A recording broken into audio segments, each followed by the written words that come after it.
വചന നിമിഷത്തിലേക്ക് സ്വാഗതം. ഇന്ന് 2026 മാർച്ച് മാസം 15 ഞായറാഴ്ച. ഏവൻഗേലിയൻ ഭാഗം ലൂക്കോസിന്റെ സുവിശേഷം 13-ാം അധ്യായം 1 മുതൽ 17 വരെ.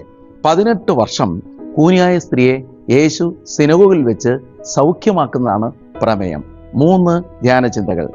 1, from edges to the center, അതിരിൽ നിന്ന് അരികിലേക്ക്. 18 വർഷം അതിൽ നിന്നവളെ യേശു സൗഖ്യത്തിൻ്റെ അരികിലേക്ക്, ദേവാലയത്തിൻ്റെ കേന്ദ്രത്തിലേക്ക് വിളിക്കുകയാണ്. 2, ഫ്രം ചാൻറ്റിങ് ടു ഗ്രേസ്, ചൊല്ലിൽ നിന്നും കൃപയിലേക്കാണ്.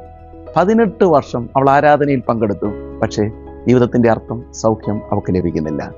3, ഫ്രം ഇൻഫമിറ്റി ടു ഡിഗ്നിറ്റി, വികലതയിൽ നിന്നും പൂർണ്ണതയിലേക്ക് അവൾ വരികയാണ്.